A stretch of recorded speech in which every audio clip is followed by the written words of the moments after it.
How's it going, everyone? This is Tyler from Team Armed Cowboys. We're out here at our local OTS Adventure Gaming in Zanesville, Ohio. Joker here did a profile of his first place Traptrix deck a few weeks ago, and I also play the deck, and I play it a little differently, and I just thought some people were asking how he plays it, and you see how I play it. So we'll get started. For the start of the deck, we all go the typical new way to play this deck: 3 Pudica, 3 Mirmello, and 3 Mantis. These are all amazing starters. Always want to try to lead off with a Pudica. Even if you can't, these two can pretty much just get you anything. Mir gets you a trap that you can try to set with Sarah. Mantis gets you a Arachnocampa to get Sarah going on later in the duel. But yes, those are the 3 great normals of the deck. Going on from there, we do 3 Dionea because Dionea is amazing. Get something engraved, there's a Rafflesia. I do 2 Vesiculo because I feel like the card is a little bit undervalued. It's very nice to activate its effect to trigger Sarah if you have nothing less.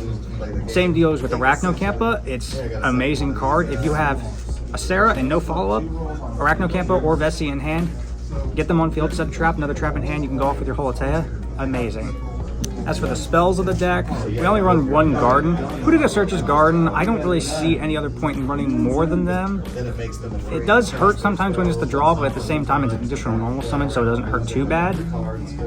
We run 3 Holotea. The godsend of this deck, like this turned this deck from just slow mid-range to almost full combo, almost a combo deck. This card alone lets me almost end on 2 Z, sometimes 3 plus Sarah. I also run the 3 Tantalizing Tune. I mean, it's a draw 2, and yes, it does kind of hurt the discard, but with the way I play the deck, it kind of helps later on. Now, what are the cards you prefer to discard off of that? Because I know sometimes, like for my playstyle, for example, that discard really seems like a big risk for me. What do you think about that? It kind of depends on the setup. If I have a Dionea in hand, I mean, any Traptrix is fine. If I'm going second, I might discard a Mirror or a Pudica to start disrupting the board, or at least Fiend out and Imperm, Effect Veiler, any of those. Is there ever a card that you like, you know for sure this is the one I'm discarding? Holotea. Holotea I will discard if I know I can get more stuff in there to keep it going. Interesting. Either Holotea or maybe Vesiculo because I can use its effect to reset something, which then triggers Sarah. Do you ever feel like 3 Dionea is too many? Not really, because the way I play the deck is typically that's when I'm specialing off of Sarah. I've gone through all 3 Dionea in 1 turn, and it's usually ended pretty well for me. Okay. Alright, we're going to go into the trap holes. I run 1 Traptrix Trap Hole Nightmare in the main. Very good card, but depending on what you're against, it could be a dud. That's why I only run 1 in the main. 1 Gravedigger's Trap Hole, because if you get Rafflesia up turn 1, there's your Nibiru insurance. It's horrible to draw this in your opening hand. I've thought about running 2, but most of the time I don't draw it. And I've done well with it so far. 2 Bottomless. We all know Bottomless. It's older than some people watching this video. It's just incredible. Banishes the card and triggers Sarah. Floodgate, best trap hole in the deck. Completely can shut down people's plays, can shut down many decks. That's why I run 2. I've thought 3, but 2 seems to be the right number. And now we're going to get to the way I run this deck that's a little bit different.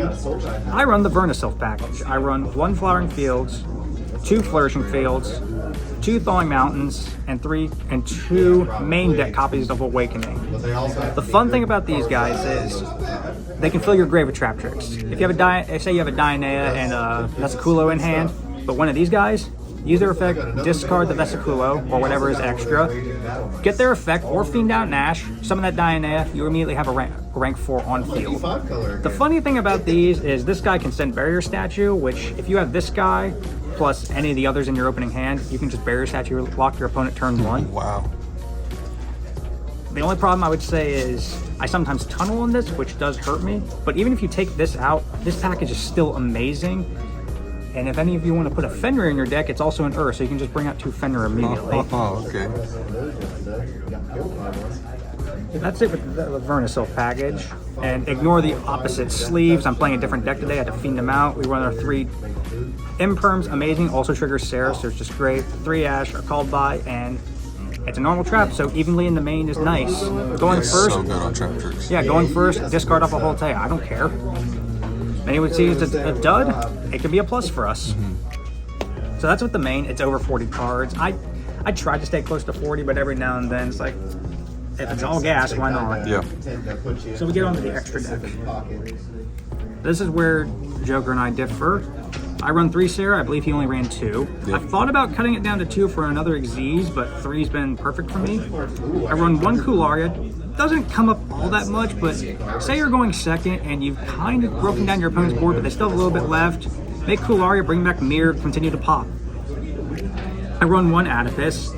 Very good. I don't go into it that often. Usually if I'm going into this, I'm going into like an access code line that spoils he's in the deck, but I mean, if you're not playing access in a combo deck, I don't know what you're doing.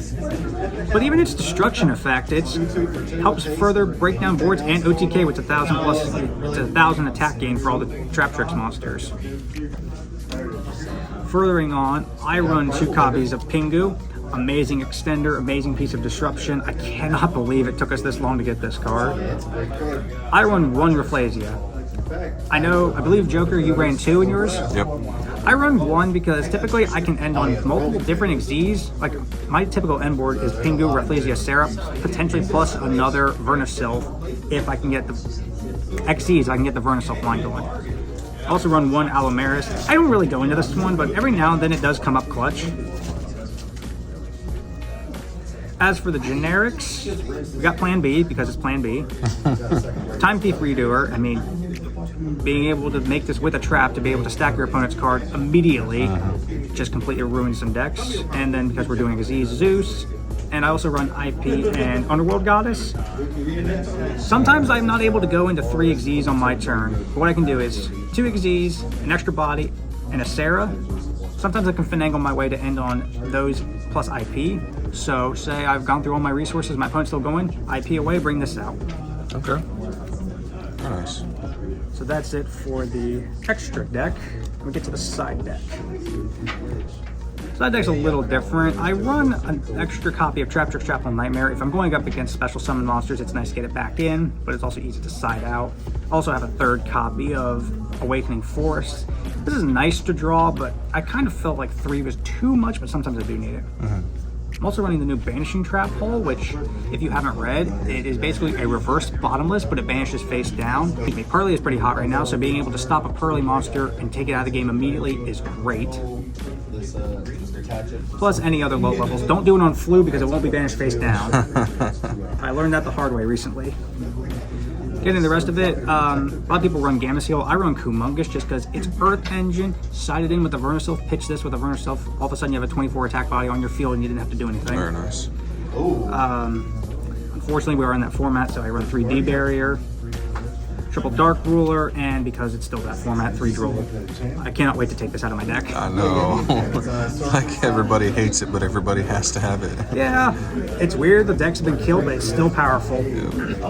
That is pretty much the way I run the deck. Even if you're not doing the Barrier Statue line, I would suggest anyone playing an Earth deck test out the Vernusylphs, especially if they have the special summon power that the Traptrix do. It's great disruption. It's a great way to bait out ashes or negates, and you just completely catch your opponent off guard. All right. Anything else you'd like to say?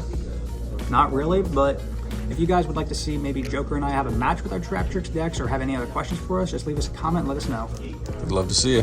Peace out, guys. Signing out.